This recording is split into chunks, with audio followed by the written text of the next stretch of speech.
Baik, assalamualaikum warahmatullahi wabarakatuh. Waalaikumsalam warahmatullahi wabarakatuh. Oke, baik. Bagaimana kabarnya hari ini? Baik. Oke, semuanya baik ya? Sehat semua? Sehat. Alhamdulillah kalau semuanya sehat. Oke, silahkan lihat di sekitarnya ada sampah atau tidak.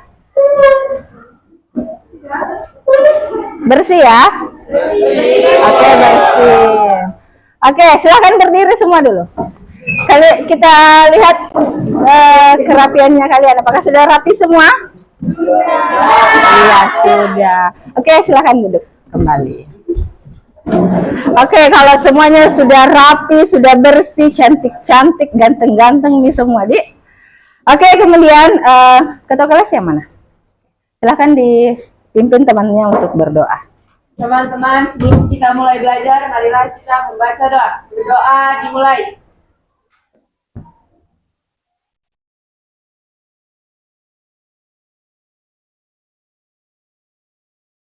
Doa selesai. Oke, baik. Semuanya hadir? Hadir, Ibu. Hadir semua ya? Oke, tolong didengarkan namanya ya. Ibu periksa kehadirannya. Almira Sahron. Hadir. Alia. Hadir, Ibu. Aulia Rahmadani. Hadir, Ibu.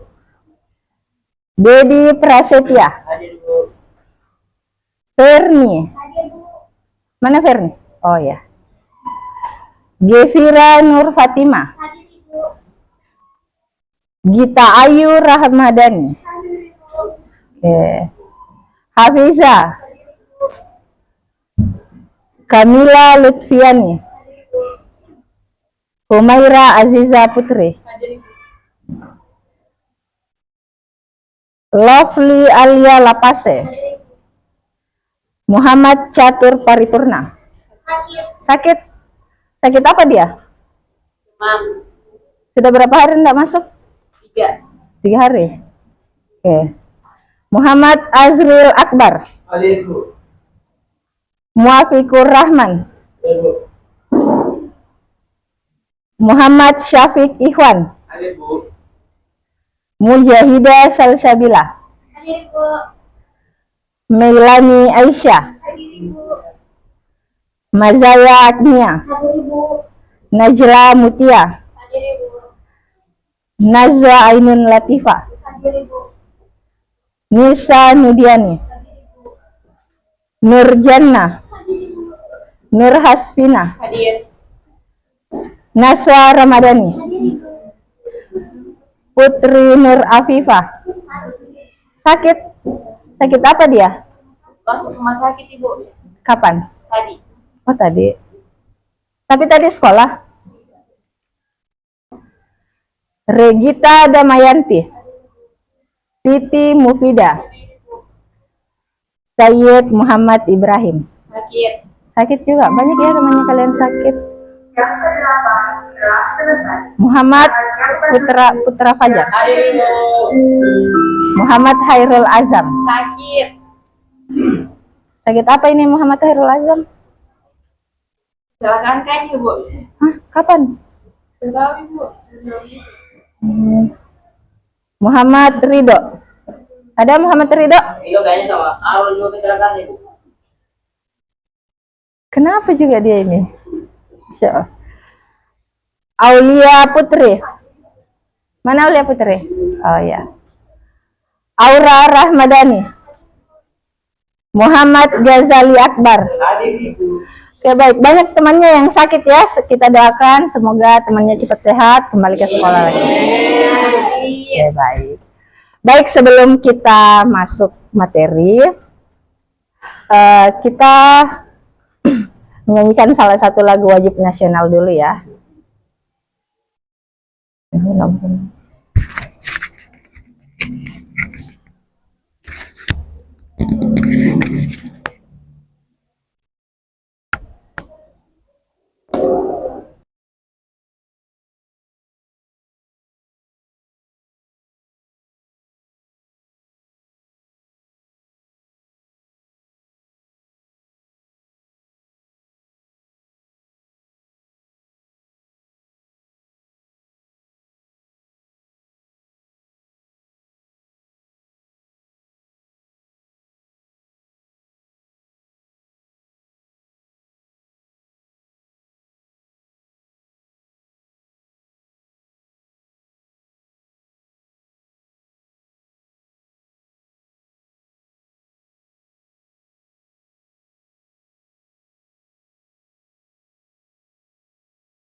Indonesia tanah airku, tanah tumpah darahku.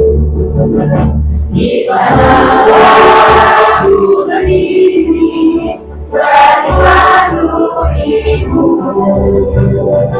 Indonesia satu, bangsa dan tanah airku.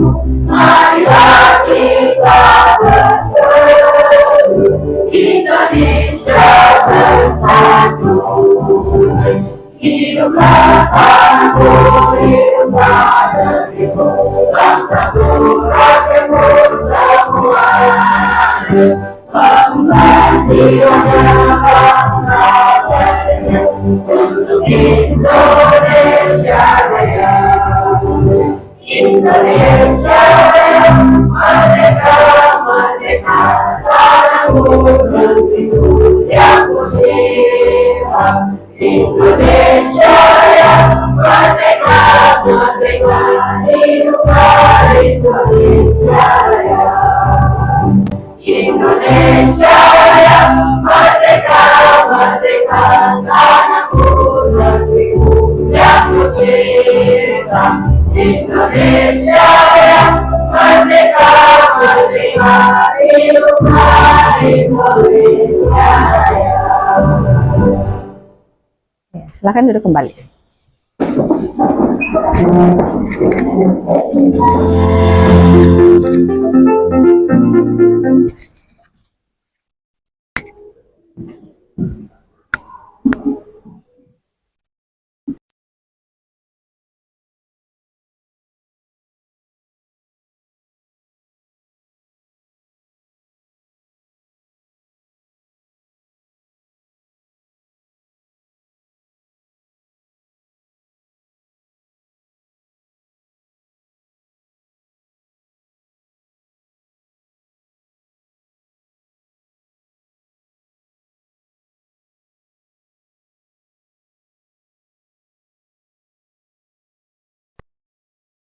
Menyatakan bahwa ternyata pendeta India yang menyebarkan agama Hindu-Buddha ke Indonesia. Yang kedua yaitu teori kesatria. Di teori kesatria juga menyatakan bahwa bangsawan atau prajurit India juga berperan besar dalam penyebaran agama Hindu dan Buddha di Indonesia.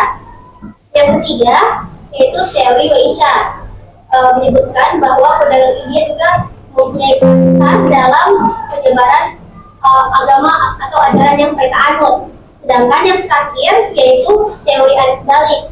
Dia menjelaskan bahwa masyarakat Indonesia yang belajar ke India kembali ke Indonesia dan menyebarkan agama Hindu dan Buddha. Terus ada beberapa kerajaan yang pernah berkembang di Indonesia, kerajaan Buddha yang berkembang di Indonesia, antara lain yaitu Kerajaan Kutai dari Kalimantan Timur, Kerajaan Tarumanegara dari Jawa Barat, Kerajaan Majapahit dari Jawa Timur, Kerajaan Sriwijaya dari Sumatera Selatan, dan yang terakhir Kerajaan Singasari dari Jawa Timur. Oke, beraplaus dulu untuk ini. Ya, sebelumnya kita mempelajari bagaimana masuknya kerajaan Hindu-Buddha di Indonesia. Baik, ada yang mau menambahkan? Oke, silakan. Adapun peninggalan kerajaan Hindu-Buddha ialah Candi Borobudur dan Candi Prambanan. Ya, berlagi apa?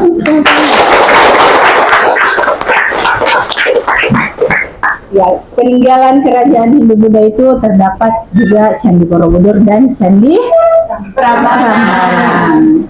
Candi Borobudur dan Candi Prambanan, dan kemudian ada pun juga beberapa teori mengenai masuknya agama Hindu-Buddha di Indonesia.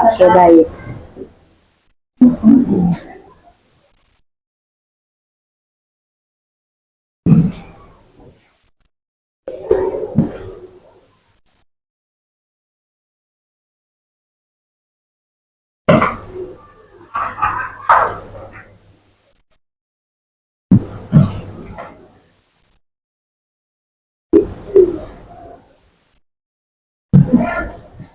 Mati lampu ya? Enggak, Dik.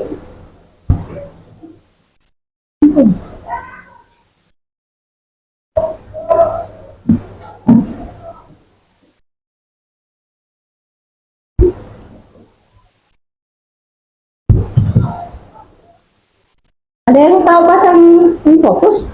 Ini bisa enggak terhubung nih?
Oke, baik. Untuk materi kita hari ini mengenai sejarah atau teori penyebaran agama Islam di Indonesia. Kemudian, adapun coach pengantar siang kita hari ini, yaitu hari ini kita akan belajar dengan senyuman. Jangan ditinggalkan dengan pahit di luar ruangan dan lalu menciptakan karena yang baru yang menyenangkan. Semangat kita. Semangat. Oke, baik. Adapun tujuan pembelajaran kita hari ini, ada yang bisa membacakan video? Baik, silakan. Tujuan pembelajaran pertama mengenai teori masuknya agama Islam di Indonesia. Yang kedua, masuklah mengenai situasi penyebaran agama Islam di Indonesia, khususnya di Kota Palu. Yang ketiga, menyebutkan proses masuknya Islam ke Indonesia. Oke, baik. Nah, itulah tadi tujuan pembelajaran kita pada hari ini. Yang pertama, kita melihat apa saja teori masuknya agama Islam di Indonesia.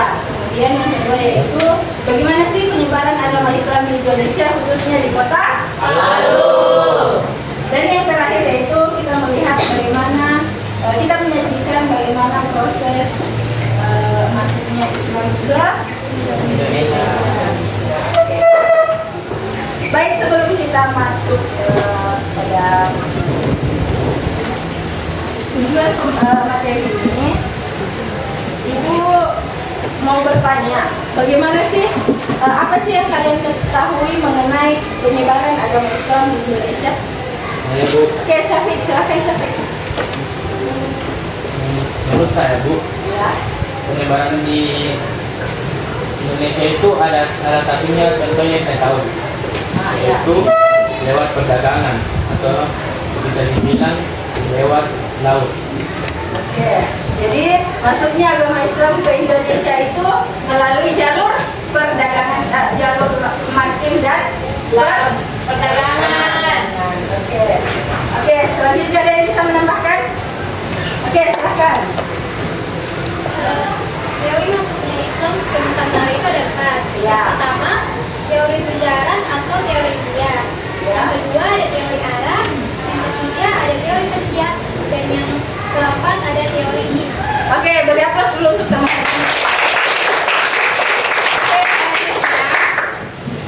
untuk pengantar pada tujuan pembelajaran kita, selanjutnya kita akan menonton video mengenai bagaimana masuknya agama Islam di Indonesia.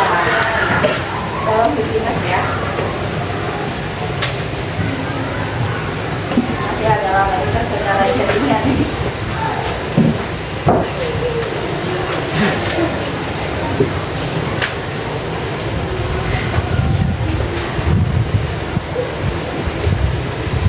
Tolong disimak baik-baik mengenai materi yang akan ditampilkan ya. Assalamualaikum warahmatullahi wabarakatuh. Pada video kali ini kita akan belajar tentang teori kedatangan Islam ke Nusantara. Sebelum kita membahas teori-teori tersebut, dapat kita ketahui bahwa Indonesia termasuk ke dalam salah satu wilayah yang letaknya cukup strategis. Wilayah Indonesia banyak dilalui oleh para pedagang yang berasal dari Timur Tengah, India, Malaka, dan Cina. Sebagian besar para pedagang tersebut memeluk agama Islam. Pedagang Islam inilah yang berperan penting dalam proses masuknya agama dan kebudayaan Islam di Indonesia.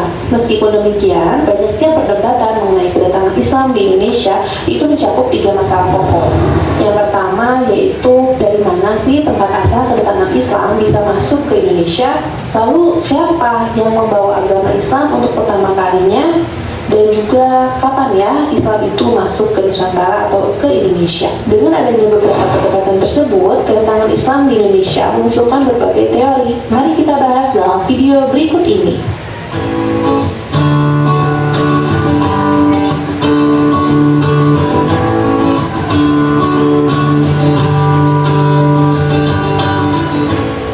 Teori yang pertama yaitu teori Gujarat. Gujarat merupakan wilayah yang kini termasuk bagian dari negara India. Teori Gujarat menjelaskan bahwa Islam masuk ke Indonesia itu pada abad ke-13 Masehi dan dibawa oleh para pedagang dari Gujarat atau dari India. Teori Gujarat pertama kali dicetuskan oleh J. Peijnapal. Menurut J. Peijnapal, orang-orang atau para pedagang dari India telah memeluk agama Islam dan kemudian mereka berdagang di Indonesia dan secara tidak langsung mereka yang menyebarkan agama Islam ke Indonesia. Teori ini didasarkan pada 2 bukti sebagai berikut. Yang pertama, corak batu nisan makam Sultan Malik Al-Saleh dan Maulana Malik Ibrahim memiliki kemiripan dengan corak nisan yang ada di Gujarat. Sultan Malik Al-Saleh merupakan sultan dari kerajaan Samudra Pasai yang ada di daerah Sumatera. Yang kedua yaitu seperti yang kita ketahui, hubungan dagang antara masyarakat Indonesia dan India telah berjalan cukup lama dan berlangsung cukup baik. Dari adanya 2 teori tersebut, maka lahirlah teori Gujarat. Walaupun teori Gujarat memiliki cukup bukti, tapi banyak ilmuwan atau sejarawan juga menyanggah teori Gujarat ini. Kelemahan dari teori Gujarat yang pertama yaitu tidak adanya cukup bukti yang kuat bahwa para pedagang India lah yang pertama kali menyebarkan agama Islam. Dan apakah betul agama Islam dibawa oleh para pedagang India hanya karena kemiripan dari batu nisannya saja?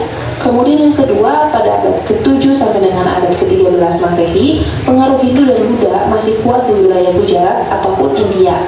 Sehingga dengan adanya kelemahan tersebut, maka muncullah teori yang kedua, teori Persia.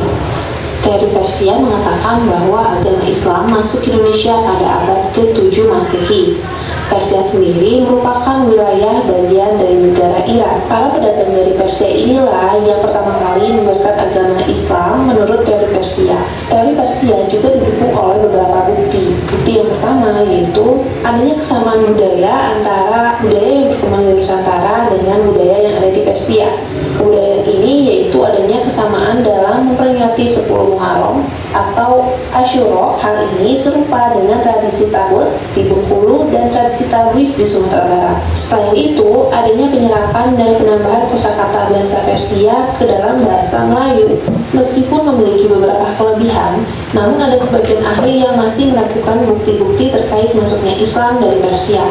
Hal ini karena bukti-bukti yang ada masih diragukan dan dirasa kurang kuat. Terlebih lagi, Persia bukanlah wilayah pusat dari agama Islam. Dan juga, pedagang yang berasal dari Persia jumlahnya tidak seberapa. Pedagang Persia yang bertransaksi di Indonesia saat itu masih kalah jumlahnya dengan pedagang dari Arab, Cina, dan juga India. Dengan adanya kelemahan tersebut, maka lahirlah teori yang ketiga, yaitu teori Mekah. Teori Mekah menyatakan bahwa pengaruh Islam telah masuk ke Nusantara pada sekitar abad ke-7 dan dibawa langsung oleh para pedagang Arab dan dan juga para musafir Arab yang memiliki semangat tinggi dalam penyebaran agama Islam bisa sampai ke Nusantara. Bukti pendukung dari teori Mekah ini yaitu yang pertama adanya catatan Ibnu Battuta yang menjelaskan Raja Samudra Pasai menganut mazhab Syafi'i. Mazhab Syafi'i merupakan mazhab terbesar di Mesir dan juga Arab.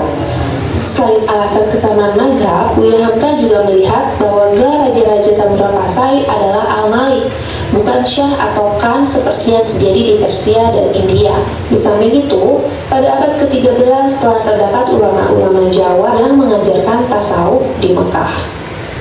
Meskipun didukung oleh beberapa bukti, teori Mekah juga memiliki kelemahannya. Salah satunya yaitu kurangnya fakta terkait peranan bangsa Arab dalam proses penyebaran agama Islam di Indonesia. Sehingga teori Mekah masih dianggap lemah keberadaannya dan melahirkan teori yang keempat, yaitu teori Cina. Teori yang terakhir yaitu teori Cina, yang mengatakan bahwa agama Islam masuk ke Nusantara yaitu pada abad ke-7 dan dibawa oleh para saudagar Cina yang sejak dulu sudah dikenal sebagai pedagang di Indonesia. Para pedagang dari Cina ini sudah beragama Islam, kemudian menyebarkan agama Islam ke Nusantara. Masuknya agama Islam ke Indonesia juga dipercaya bertepatan dengan banyaknya migrasi orang Cina Muslim ke negara Asia Tenggara, terutama wilayah Nusantara yang pada umumnya kebanyakan memasuki daerah Sumatera bagian selatan yang terjadi pada abad ke-9 Masehi atau tahun 879 Masehi. Teori Cina ini juga didasarkan oleh beberapa bukti. Yang pertama, banyaknya jumlah pendakwah yang berasal dari keturunan Cina dan memiliki pengaruh yang besar pada masa Kerajaan Demak. Kerajaan Demak sendiri merupakan kerajaan Islam pertama yang ada di Pulau Jawa, sehingga hal tersebut menjadi faktor besar dalam teori ini. Terdapat pula penjelasan mengenai Kesultanan Demak yang didirikan oleh Raden Patah yang merupakan keturunan dari Cina. Bukti yang kedua yaitu terdapat pada masjid di beberapa kota di Indonesia yang memiliki arsitektur Cina, seperti contohnya Masjid Cheng Ho di Surabaya yang kaya akan ornamen Cina. Laksamana Cheng Ho sendiri dipercaya sebagai seorang penjelajah Muslim Cina yang turut menyebarkan Islam di Nusantara. Selain itu, adanya catatan penulisan gelar raja-raja Islam yang ditulis dengan menggunakan istilah Cina. Meskipun didukung oleh beberapa bukti, teori Cina juga memiliki kelemahannya yang membuatnya ditentang oleh beberapa ahli. Pasalnya, teori Cina tidak menjelaskan awal masuknya Islam ke Nusantara. Teori Cina hanya menjelaskan peranan Cina dalam pemberitaan yang memuat bukti-bukti Islam telah datang ke Nusantara. Nah, anak-anak, itu tadi merupakan 4 teori. Oke, baik. Berdasarkan tidak mengantuk kita? Ya. Masih fokus semua? Masih. Oke, baik. Mengenai teori masuknya Islam ke Nusantara ada berapa? 4. Yang pertama apa? Teori Gujarat. Kemudian yang kedua? Persia. Siap. Dan yang ketiga apa? Maka ya. Kemudian yang terakhir? Cina. Nah, inilah 4 poin mengenai masuknya agama Islam ke Indonesia. Oke, baik. Berdasarkan tayangan video, adakah yang bisa dijelaskan dari apa yang kalian tangkap? Saya Ibu. Oke, silakan. Nah, jadi yang bisa saya tangkap dari video itu, video yang tadi Ibu putarkan ada beberapa. Jadi yang pertama, permasalahan masuknya Islam ke Indonesia. Ya. Kapan masuknya Islam ke Nusantara atau Indonesia? Kedatangan Islam ke Nusantara menimbulkan beberapa perdebatan dan beberapa teori. Nah, yang pertama ada teori Gujarat, yaitu teori yang membawa masuknya Islam itu melalui perdagangan. Ya, perdagangan yang perdagangan dan kemudian yang menurut G. Pasnepal itu mereka itu dari India itu sudah beragama Islam dan membawakan dan berdagang ke Indonesia dengan membawa agama Islam tersebut. Nah, terus yang kedua itu ada teori Persia. Teori Persia itu menurut teori Persia, Islam masuk ke Nusantara itu pada abad ke-7 Masehi, gitu ya, ke-7 Masehi, yang dibawa oleh pedagang Islam. Oke. Selanjutnya ada yang bisa menambahkan? Ibu, Oke, saya silakan ingin saja. menambahkan dua teori lagi. Ya. Teori ketiga itu ada teori Mekah. Ya. Dalam catatanku, teori Mekah itu menyatakan bahwa Islam masuk ke Indonesia melalui para pedagang, jemaah haji, dan ulama yang datang dari Mekah atau Arab Saudi. Teori ini juga menekan peran penting hubungan antara Indonesia dan Mekah dalam proses Islamisasi di Nusantara, serta kontribusi para ulama dan perdagangan dalam menyebarkan Islam di Indonesia.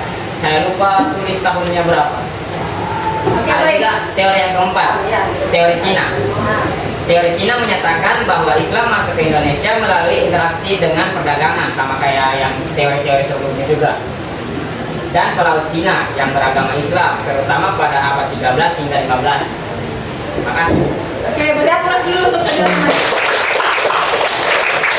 Ya, baik, itulah tadi mengenai penjelasan teman kalian bahwa ada 4 teori masuknya agama Islam ke Indonesia. Namun perlu kita ketahui secara garis besar bahwa masuknya agama Islam ke Indonesia itu melalui jalur perdagangan dan maritim, ya. Oke, kemudian selanjutnya Ibu mau bertanya, ya. Tolong didengarkan pertanyaan Ibu. Faktor apa saja sih yang menyebabkan Islam itu dapat diterima di Indonesia? Oke, silahkan, Jahidah. Penyebarannya Islam di Indonesia itu diterima karena cara menyebarkannya itu dengan cara yang damai. Ya. Terus ya ada juga sistem kasta di dalam Islam. Oke, ada yang bisa menambahkan? Ya, silahkan. Cara ritual yang sederhana syarat masuk Islam yang mudah. Selain dari itu? Ya, silahkan. Penyebaran Islam menyesuaikan kondisi sosial budaya masyarakat. Oke, beri aplaus dulu untuk itu. Kenapa Islam itu mudah diterima oleh masyarakat setempat? Karena yang pertama bahwa Islam itu kita masuk Islam itu secara damai, ya, tidak ada sistem golongan kasta, beda dengan kerajaan Hindu itu memiliki kasta, ya. Nah, kalau Islam itu tidak. Islam itu kita masuk cukup mengucapkan dengan kalimat syahadat, ya.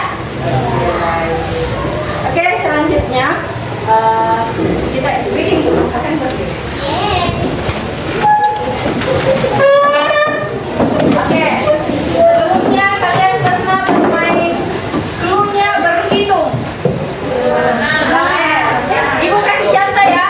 Clue-nya berhitung. Yang ini 1, ya, kalau yang ini satu, yang ini satu, yang ini 2, kalau yang ini 3. Bisa, ya? Bisa. Ibu ulang, clue-nya berhitung. Ini 1, yang ini 2, kalau yang ini 3. Kalau yang ini 3. Yang ini 2. Ini 1. Kalau yang ini 3. Ini 1. Yang ini 2.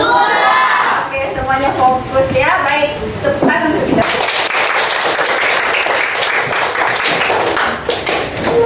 Nah, untuk meluas dalam pengetahuan mengenai teori masuknya Islam ke Nusantara, Ibu akan membagi kalian menjadi beberapa kelompok, ya.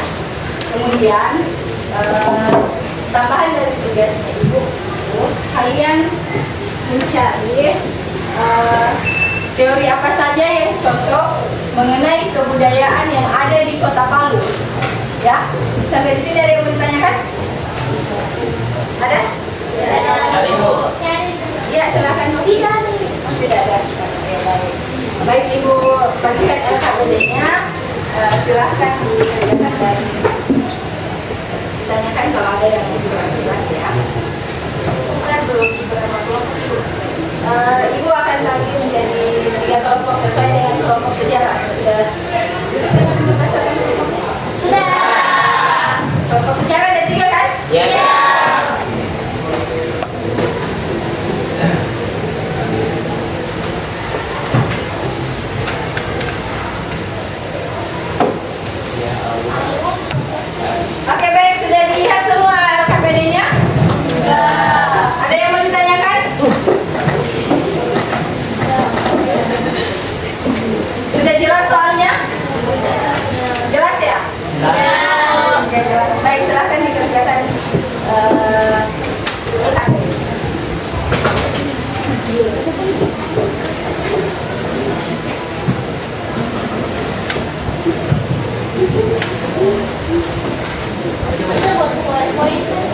Iya, buat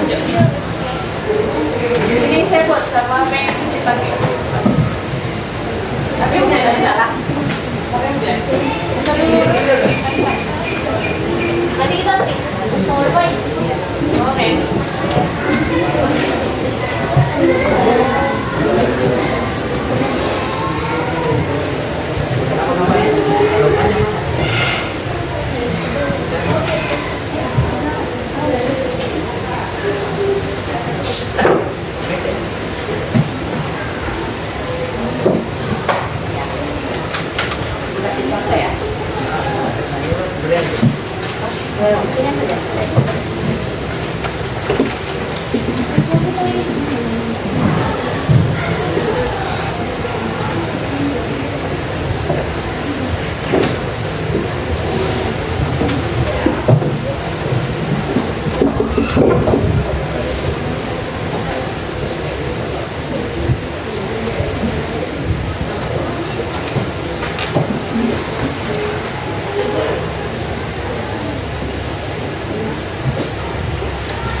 Ini Ibu kasih sedikit gambaran mengenai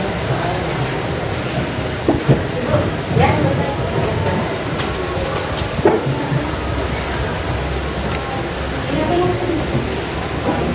Kalian menyesuaikan bagaimana untuk kalian pilih dari apa?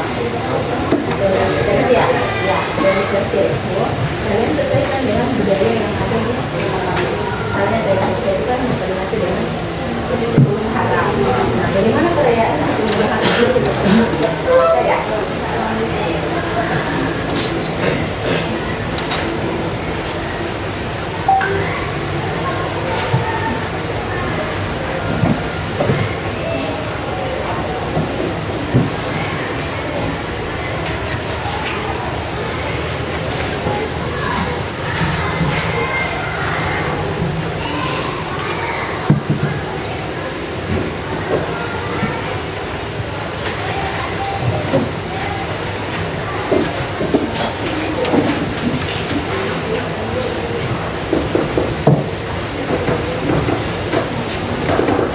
Oke, di sini ada misalnya paham? Bukan cuma buat PPT. Iya, kalau yang buat oke, baik. Untuk dalam bentuk tugasnya itu terserah dari kalian mau buat dalam bentuk apapun, mau pakai PowerPoint melalui Canva atau menggambar atau membuat puisi, itu dari kalian ya. Namun kalau ada yang mau buat PowerPoint silahkan kirim ke WA-nya Ibu ya, atau ke grup sejarah. Ada grup sejarah kan? Ada. Kirim ke grup sejarah yang menggunakan PowerPoint, yang mau membuat video mengenai tugasnya atau apapun itu, silahkan kita tampilkan ke Infocus. Silahkan kirim sekarang ya. Sebentar kalau ya, ada pertanyaan.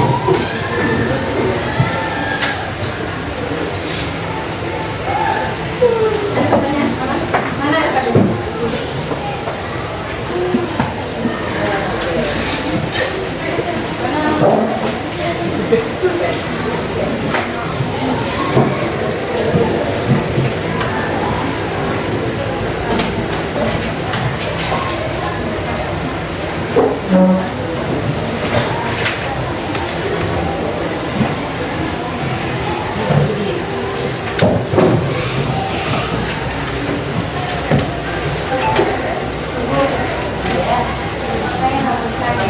Bentar ya.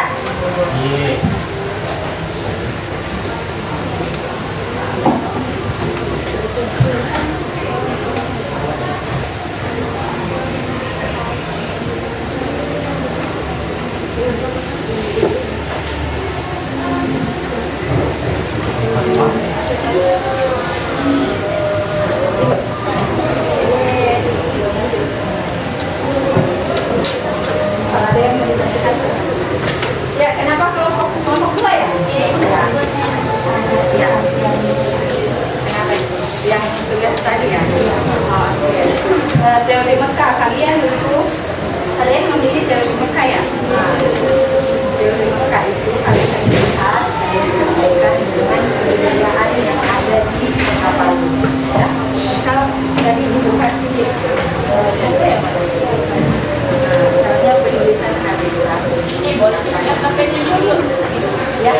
yang nggak pede boleh ya.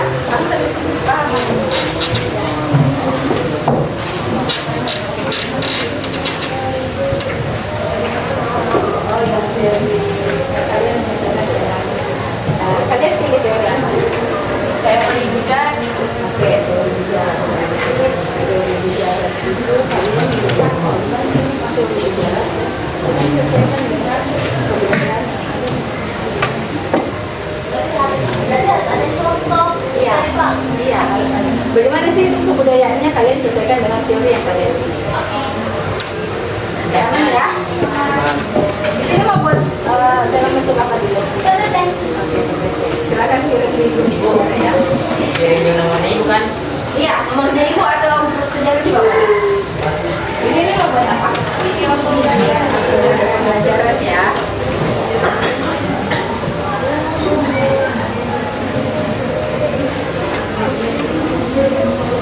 Oh ya, di dalam LKPD itu silahkan kalian scan barcode-nya. Di situ ada bahan bacaan. Silahkan dilihat untuk menyesuaikan teori apa yang kalian pilih. Satu-satu.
Paham ya?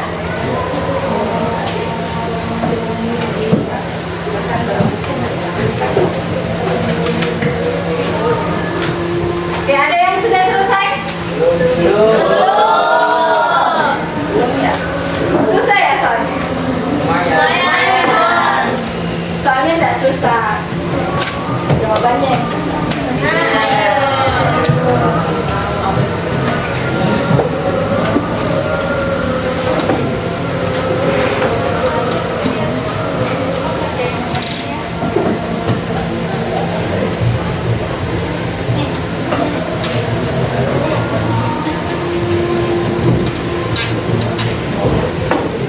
Aman di sini? Aman. Ini aman? Aman.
Ya, selesai azan kita kasih ya.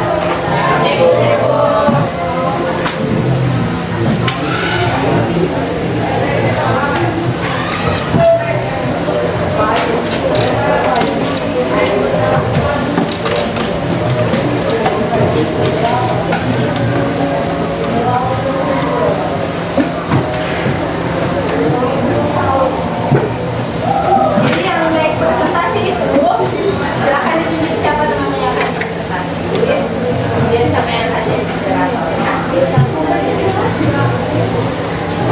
Nanti saya tahu. 3 orang saja naik kan sudah presentasi. Bu, minimal berapa orang presentasi? 3 orang. Jadi yang tidak naik presentasi jawab pertanyaan dari dan semuanya dapat. Oke?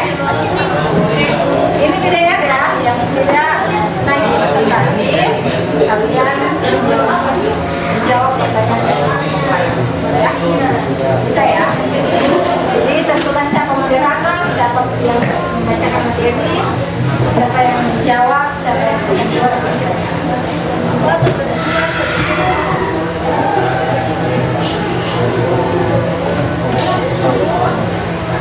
Kalau screen barcode-nya tidak jelas di yang sampai D boleh di scan di sini ya.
Tolong dikirim ke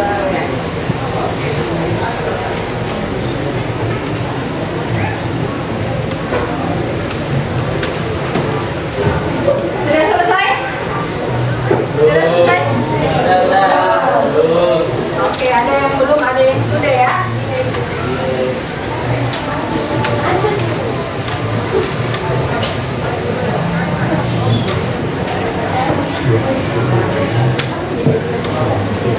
Ini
ada semua foto-foto kelompoknya.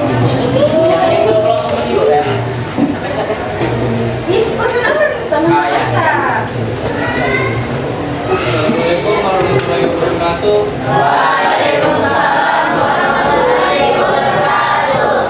Perkenalkan saya Muhammad dari kelompok 3 sebagai moderator. Saya Muhammad Ramadan dari kelompok 3, saya sebagai pembaca. Saya Kamal Lutfi dari kelompok 3 sebagai pembaca. Baik, kami akan membagikan hasil diskusi kami tentang penyebaran Perkenalkan dulu nama anggota kelompoknya dong. Ya, ini siapa? Bisa. Nah, yang ini Ferni, ini Nazwa, ini Alia, nah yang ini saya sendiri. Ini paling ganteng. Ini Kamila. Cantik dan ganteng ya. Yuk. Dan siapa kelompoknya di sini? Kayaknya belum sih. Oke, ya silakan lanjutkan. Baik, kami akan membagikan hasil diskusi kami tentang penyebaran agama Islam di Sulawesi Tengah, khususnya Kota Palu, yang akan dibacakan oleh Oke, Idrus bin Salim Al-Jufri atau lebih dikenal sebagai guru gua. Al-Habib Idrus bin Salim Al-Jufri atau lebih dikenal sebagai dengan Sayyid Idrus bin Salim Al-Jufri atau guru gua, lahir di Tamrin, Hadramaut, Yaman, 15 Maret 1892. Meninggal di Palu, Sulawesi Tengah, 22 Desember 1969 pada umur 77 tahun. Merupakan tokoh pejuang di Provinsi Sulawesi Tengah dalam bidang pendidikan agama Islam. Guru tua memainkan peran penting dalam membawa ajaran Islam ke Sulawesi Tengah. Mereka berperan sebagai pengajar agama, pendidik, dan pemimpin masyarakat. Lihat juga soalnya. Dalam memahami dan mengamalkan ajaran Islam dengan pendekatan yang adaptif dan bijak. Guru tua mengintegrasikan ajaran Islam dengan budaya lokal sehingga masyarakat Sulawesi Tengah dapat menerima dan mengamalkan ajaran agama tersebut dengan lebih mudah.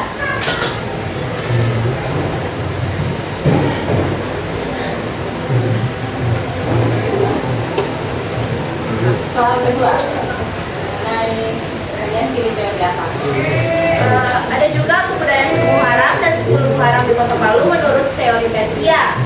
Di Palu, 1 Muharram dirayakan dengan pawai obor ramai-ramai, sedangkan 10 Muharram diisi doa bersama dan santunan anak yatim. Ada juga drama kecil untuk mengenang Imam Hussein. Oke, baik. Itu dari kelompok 3. Beri dulu aplaus.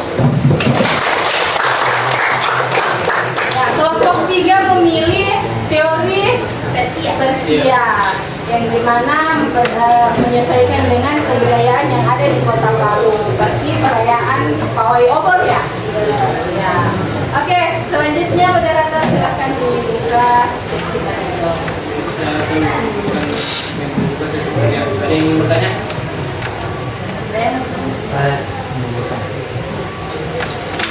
Yang bertanya silahkan berdiri dan perkenalkan namanya, dari kelompok berapa.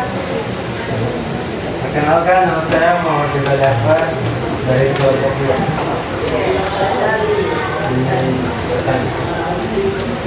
Mengapa peran aliran begitu penting dalam proses Islamisasi di Sulawesi Tengah?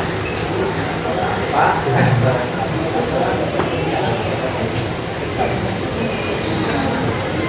Terima kasih.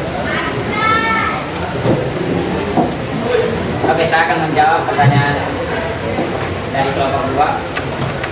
Al-Khairat berperan penting dalam proses Islamisasi di Sulawesi Tengah karena menjadi lembaga pendidikan dan dakwah yang efektif dalam menyebarkan ajaran Islam dan membangun kesadaran beragama masyarakat lokal, khususnya Kota Palu. Sudah jelas. Ada yang mau bertanya lagi mengenai teori yang kelompok 3 pilih, teori Persia? Oke, silahkan. Mari perkenalkan, nama saya Najwa Mutia dari kelompok 1 ingin bertanya kepada kelompok 3. Kenapa bisa guru tua datang ke Palu dan apa tujuannya menyebar Islam di Palu?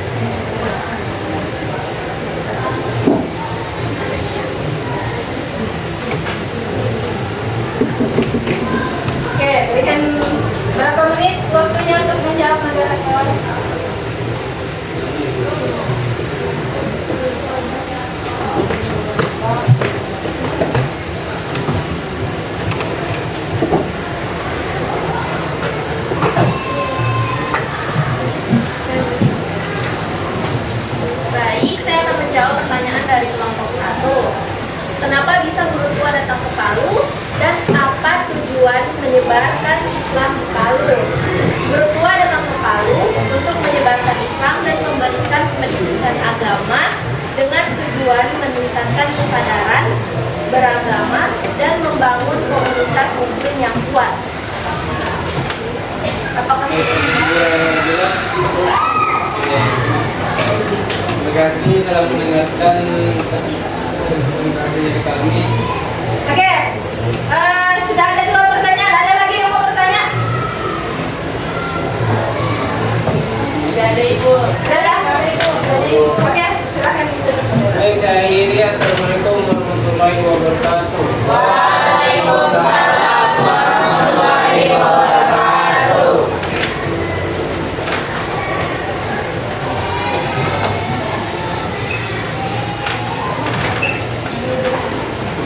Oke, selanjutnya siapa lagi yang mau presentasi? Kelompok berapa? Kelompok 2. Kelompok 2 ya. Kelompok 2 buat apa? Buat video pembelajaran ya.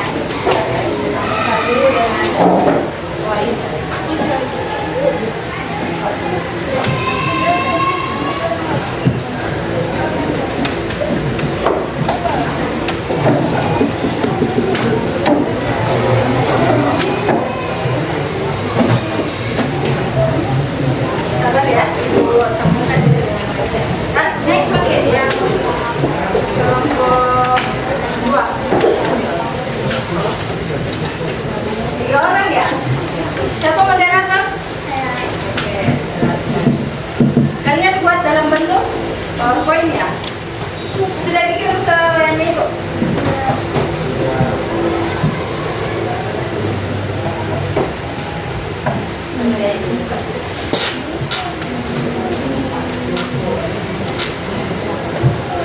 Soal kedua kalian pilih dari apa?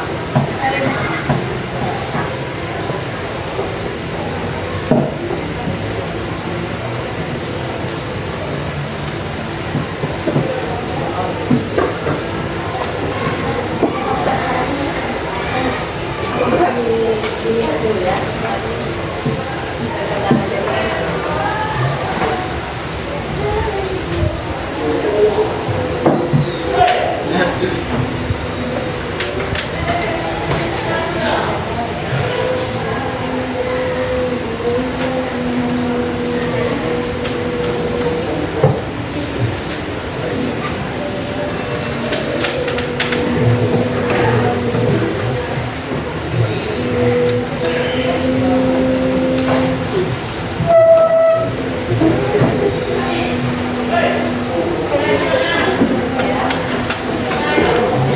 Emang wifi ini jaringan nggak bagus ya?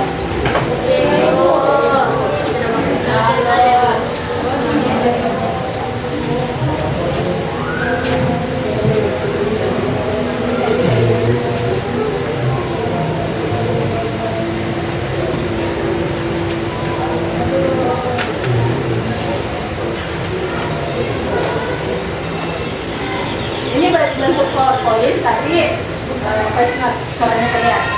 Tapi ada di HP-nya kalian kan? Karena kalau kita terkendala jaringan itu tidak bisa tampilkan. Dipakai saja yang ada.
Islam di Sulawesi Tengah oleh Dato' Rama yang akan dibacakan oleh teman saya di sebelah saya.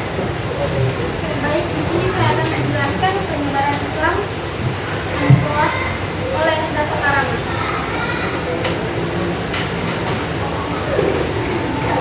Syekh Abdullah Rafi atau dikenal dengan gelar Dato' Karama yang berarti orang yang memiliki karamah atau kemuliaan. Dato' Karama mempunyai seorang istri bernama Ibje Bilai dan ia memiliki 2 orang anak yang bernama Ibje Dongko dan Ibje Saribani. Dato' Karama adalah ulama yang berasal dari Minangkabau, Sumatera Barat, yang pertama kali menyebarkan Islam di Kaili, di tanah Kaili, Sulawesi Tengah pada abad ke-11. Ia tiba di kampung Lere, Lembah Palu saat Raja Kabubena Ikwe Nidi memerintah wilayah dakwah Dato' Karama yaitu Palu, Donggala, Kulawi, Parigi, dan Ampara. Strategi dakwah Dato' Karama yaitu pendekatan kultural, yaitu menghormati kepercayaan lokal dan secara berhadap menyisipkan nilai-nilai Islam di dalamnya, misalnya mengganti doa adat dengan bacaan Al-Quran. Yang kedua yaitu mengikuti adat lokal. Dato' Karama aktif dalam upacara dan kegiatan sosial masyarakat melalui keikutsertaannya. Ia membangun kepercayaan masyarakat terhadap Islam. Dan yang ketiga yaitu mempelajari bahasa lokal. Dato' Karama mempelajari bahasa Kaili agar dapat menyampaikan ajaran Islam secara efektif dan mudah dimengerti oleh penduduk lokal. Dan yang terakhir yaitu kehadiran pribadi yang karismatik. Dato' Karama dikenal memiliki karamah atau kemuliaan dan sikapnya yang santun, sabar, dan bijak membuat banyak orang kagum dan tertarik dengan ajaran yang ia bawa. Selanjutnya akan dibacakan oleh Adril. Segala suara tadi. Dato' Karama berhasil mengislamkan Raya Kabunena Benji dan rakyatnya melalui dakwah damai dan keteladanan ajarannya, kemudian menyebar ke berbagai wilayah seperti Palu, Donggala, Parigi, Kulawi, hingga Ampana. Dia juga berhasil membentuk masyarakat yang menjalankan ajaran Islam dalam kehidupan sehari-hari.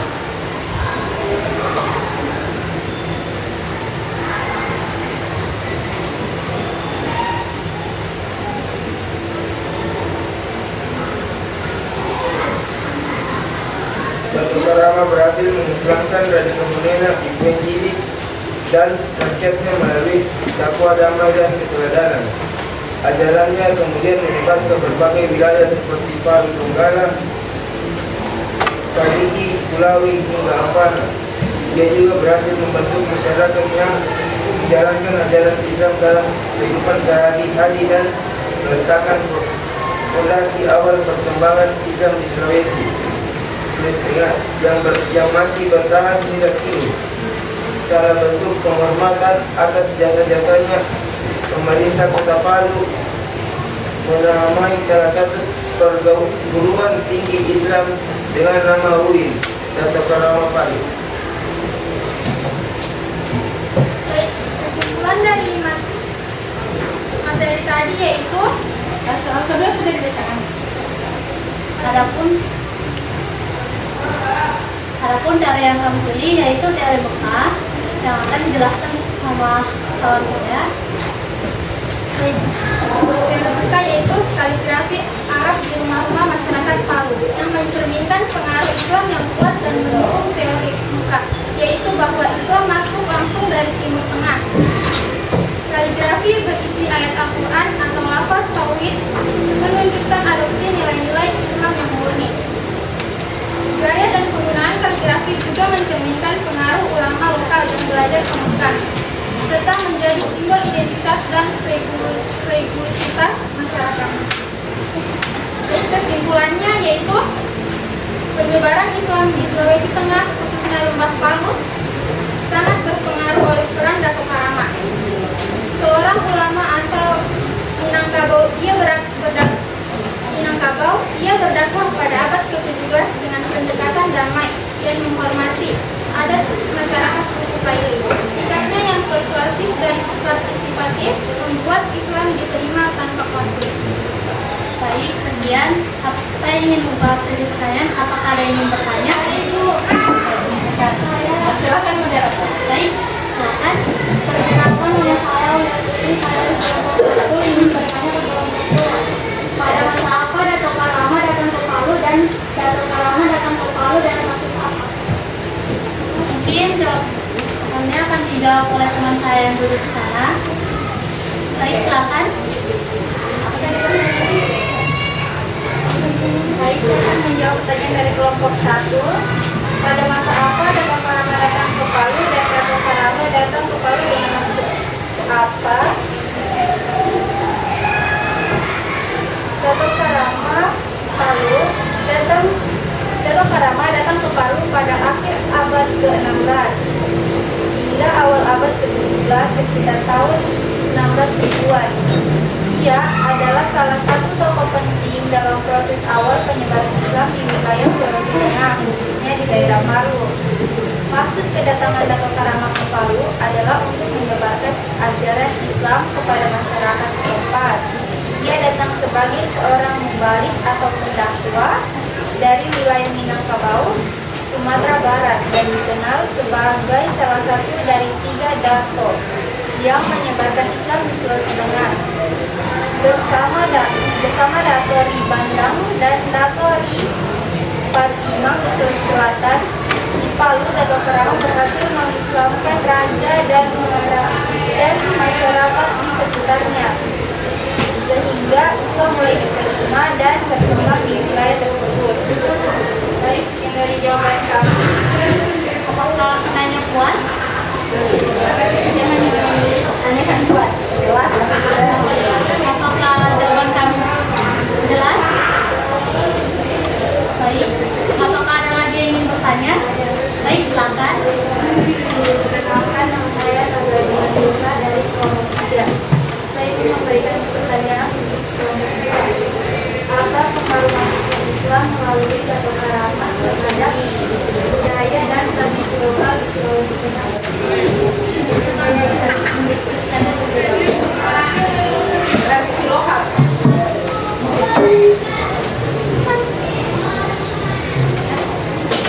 Baik, saya akan menjawab pertanyaan dari kelompok 3, yaitu apa pengaruh masuknya Islam melalui Dato' Karama terhadap budaya dan tradisi lokal di Sulawesi Tengah. Ada 4, yaitu 1. Perubahan sistem kepercayaan. Masyarakat yang sempat menganut kepercayaan Islam mulai memeluk Islam. 2. Penyesuaian adat istiadat. Tradisi-tradisi lokal mulai dari Islam seperti adat dan ibadat. 3. Penggunaan bahasa Arab. Mulai diperkenalkan aksara Arab atau Arab Melayu dalam penuturan dan pendidikan agama. 4. Pembentukan identitas keislaman. Islam menjadi bagian penting dari identitas masyarakat Sulawesi Tengah. Apakah jawaban dari kami jelas? Baik, terima kasih. Apakah ada lagi yang ingin bertanya?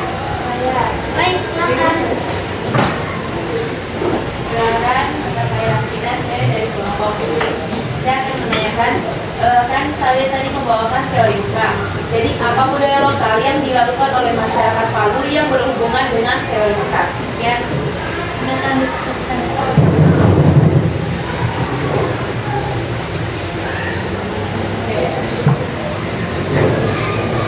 Apa budaya lokal yang ada di Palu yang dilakukan oleh masyarakat Palu disesuaikan dengan teori yang kelompok 2 pilih, ya. Oke, silakan didiskusikan. Siapa yang akan menjawab? Untuk kelompok lain juga simak ya.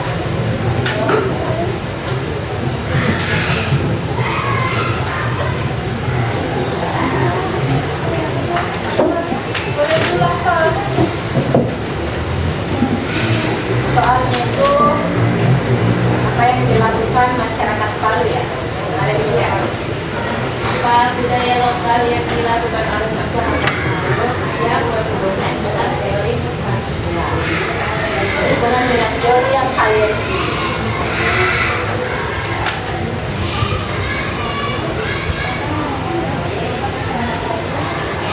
hubungannya teori yang kalian pilih dengan masyarakat yang ada di Kota Palu. Oke, bisa dijawab? Siapa yang akan menjawab? Tidak apa-apa, yang di atas. Silakan. Ya, silakan. Izinkan saya menjawab pertanyaan dari kelompok 1. Contohnya itu seperti yang sudah dijelaskan tadi, kaligrafi yang ada di rumah-rumah. Itu termasuk budaya Mekah yang dibawa ke sini. Oleh orang yang belajar kaligrafi di Mekah, mereka membawanya ke sini. Jawaban dari kami jelas. Jelas. Kaligrafi itu dilakukan oleh masyarakat Palu atau memang kaligrafi itu yang dibikin di Arab terus dibawa ke sini? Itu dilestarikan di Palu atau hanya dibawa ke Arab? Itu mereka melestarikannya di Palu, mereka belajarnya di sana, dan nanti mereka membuatnya itu di Palu, terus mereka menjualnya. Sedikit tambahan, kan ada yang biasa itu datang ke rumah bawa kaligrafi, ada juga kalau kita ke rumah saya proyek mamut, terus ada yang dipajang di dinding, dan Arab, ya gitu. Ya, seperti itu. Jadi maksudnya kelompok 2 ini kaligrafi ini dibawa oleh apa tadi? Berdasarkan teori Mekah. Jadi itulah pengaruh yang ada di masyarakat Kota Palu. Oke. Gimana Respina? Silakan. Yang bertanya, jika tak ada maka saya akan tutup presentasi kali ini. Assalamualaikum warahmatullahi wabarakatuh. Waalaikumsalam warahmatullahi wabarakatuh. Silakan duduk, berikan aplaus untuk teman-teman. Selanjutnya kelompok terakhir ya, silakan. Kelompok terakhir ini masing-masing satu pertanyaan satu kelompok ya. Siapa yang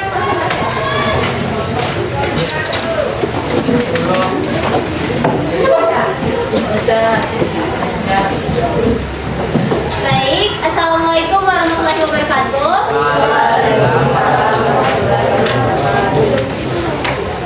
Kami dari kelompok 1 ingin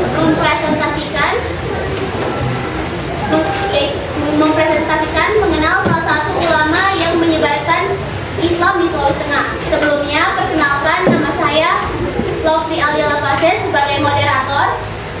Saya Humaira Saputri sebagai pemateri. Saya Gita Ayu sebagai Oke, saya akan mempersilakan Humaira Saputri untuk membacakan materi pertama.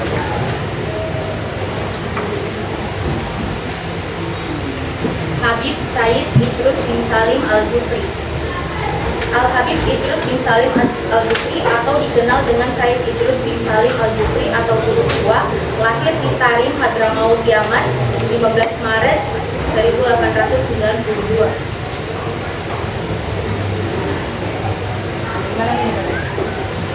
Meninggal di Palu, Sulawesi.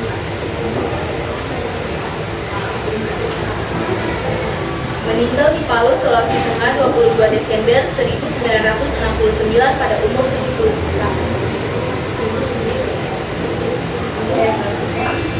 selanjutnya soal kedua? Masjid Nurul Hayat Putri, masjid yang didirikan oleh Guru Tua atau Habib Idrus bin Salim Al-Jufri adalah Masjid Al-Hayat yang terletak di Jalan Al-Jufri, Palu, Sulawesi Tengah.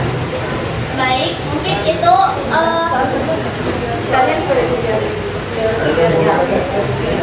Adapun kebudayaan dari teori mujarat yang dilakukan masyarakat Sulawesi Tengah khususnya di Kota Palu, yaitu dalam konteks Islam, menunjukkan adanya perpaduan antara ajaran Islam dan budaya lokal. Salah satunya terlihat dari kebiasaan sholat memakai sarung. Penggunaan sarung dalam ibadah ini sering dikaitkan dengan pengaruh budaya India. Melalui teori India dalam proses masuknya Islam ke Indonesia, di masyarakat Palu, sarung menjadi bagian penting dari busana sehari-hari dan ritual keagamaan. Oke, baik, itu dia tadi penjelasan dari materi kelompok 1. Saya akan membuka sesi tanya jawab. Apakah ada yang ingin bertanya? Ya, silakan. Kita jawab ya. Sedangkan saya Hafiza dari kelompok 3. Sebenarnya dong. Apa kontribusi Gugula dalam pengembangan pendidikan dan keagamaan di Sulawesi Selatan? Oke, pertanyaannya akan dijawab oleh teman kami bernama Nur Hasbina. Jadi tadi kan kelompok 2 bertanya apa kontribusi yang dilakukan oleh guru 2 dalam bidang pendidikan sama keagamaan. Nah, yang pertama, dalam bidang pendidikan kita bisa lihat bahwa guru 2 membangun beberapa madrasah di Kota Palu yang berada di Sisa Jufri, mulai dari TK sampai universitasnya mungkin. Untuk bagian keagamaan, guru 2 juga membangun salah satu masjid yang berada di Sisa Jufri, yaitu Masjid Nurul Khairat, dengan beberapa lembaga agama yang masih aktif sampai sekarang. Jadi itu kontribusi yang dilakukan oleh guru 2. Apakah kelompok 3 jelas dengan jawaban yang kami berikan? Mungkin sekian, karena sudah jelas. Sekian presentasi dari kelompok kami. Terima kasih telah mendengarkan. Wabillahi taufiq wal hidayah. Wassalamualaikum warahmatullahi wabarakatuh.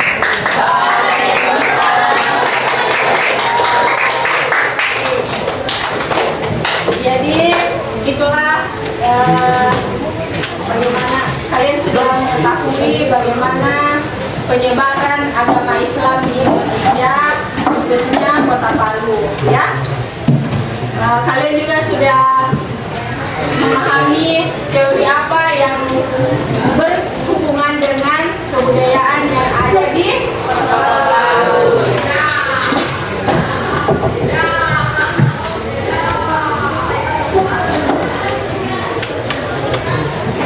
Oke,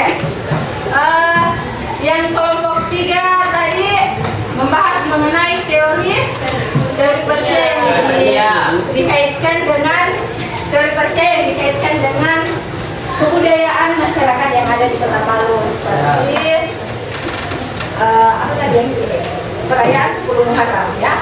Perayaan 10 Muharram yang dimana masyarakat Kota Palu ini melakukan pawai obor. Kemudian kelompok 2 teori apa? Teori Mekah, yang dimana teori Mekah ini menyelesaikan juga dengan kebudayaan yang ada di sekitar di Kota Palu, khususnya mengenai kaligrafi. Jadi kaligrafi dari Arab. Nah, kemudian masuklah bahwa pengaruh yang sehingga di Kota Palu, kebudayaan masyarakat Kota Palu itu berpengaruh mengenai teori Mekah.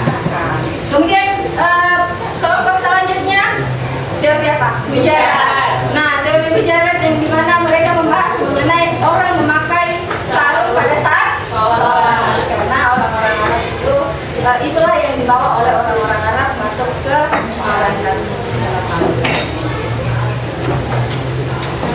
Oke, selanjutnya Ibu akan membagi LKPD, di mana LKPD ini melihat bagaimana pemahaman kalian mengenai tujuan pembelajaran kita pada hari ini.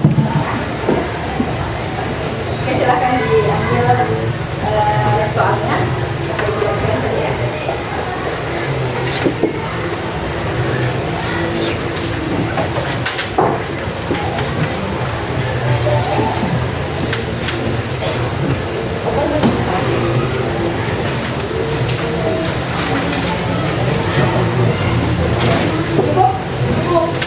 Cukup ya?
Jelas soalnya ya?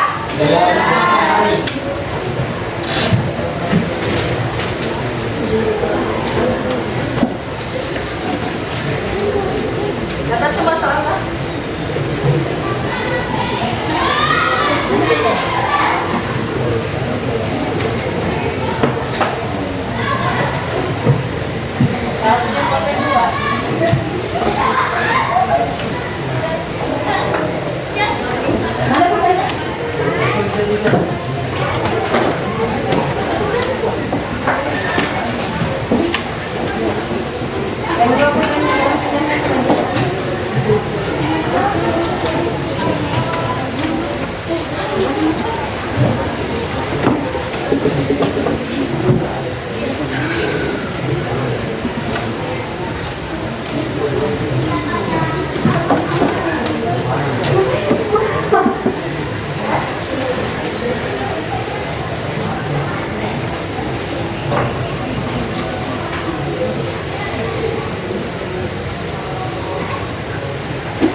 Oke, sudah selesai? Sudah.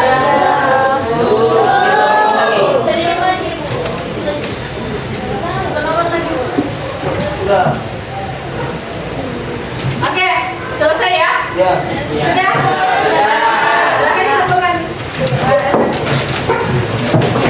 Satu orang saja.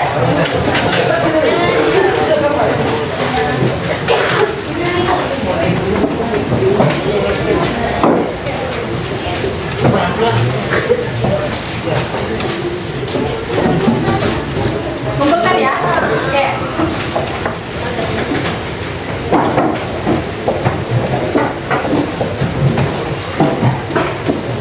Oke, baik.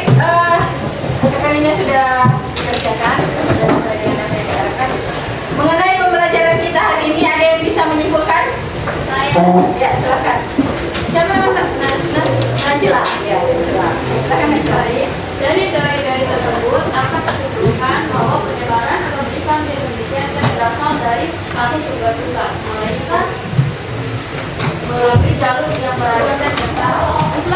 Islam masuk secara damai melalui beragam budaya dan dakwah, serta berkembang karena sifatnya yang inklusif dan juga beradaptasi dengan budaya lokal. Oke, ada yang mau menambahkan kesimpulan hari ini? Saya. Ya, silakan. Najwa. Nah, setelah mendengar penjelasan dari tadi, Ya. saya juga bisa menunjukkan bahwa agama Islam masuk ke Indonesia dengan cara yang damai, yaitu melalui para pedagang, ulama, dan wali, seperti Wali Songo. Ya. Penyebarannya tidak menggunakan kekerasan, tapi lewat jalur perdagangan, perkawinan, pendidikan, kesenian, sehingga masyarakat mudah menerima menerima agama Islam. Ya, oke, baik. Oke, beri aplaus dulu untuk teman-teman. Itulah tadi kesimpulan dari kedua temannya. Jadi, sepertinya sudah jelas ya mengenai jalur penyebaran agama Islam itu seperti apa. Nah, kemudian Ibu akan membagikan kalian ini, di mana kalian merefleksi bagaimana perasaannya kalian hari ini. Oke, Ibu.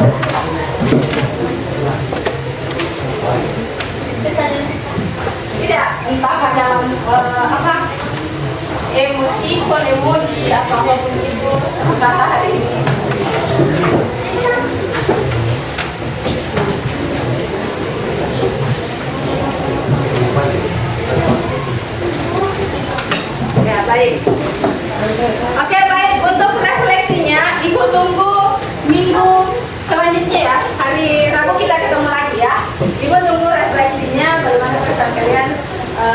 selama pembelajaran sejarah. Bisa ya? Bisa. Oke, baik. Mungkin kita cukupkan pertemuan kita hari ini. Minggu depan kita ketemu dengan materi kerajaan agama Islam di Indonesia, ya. Oke. Yang mana ketua kelas ini? Oke, silakan dipimpin temannya coba. Teman-teman, sebelum kita pulang, marilah kita membaca doa mulai.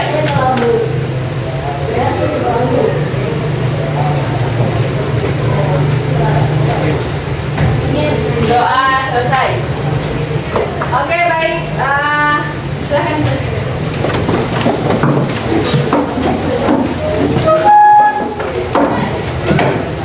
Baik, semoga kita sehat selalu. Kita ketemu minggu depan. Assalamualaikum warahmatullahi wabarakatuh. Waalaikumsalam warahmatullahi wabarakatuh. Terima kasih Ibu. Doakan kami sukses. Kami sayang Ibu. Oke, baik. Silakan duduk.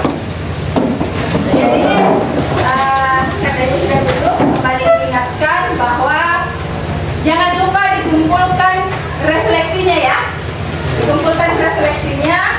Minggu selanjutnya kita merefleksi bersama.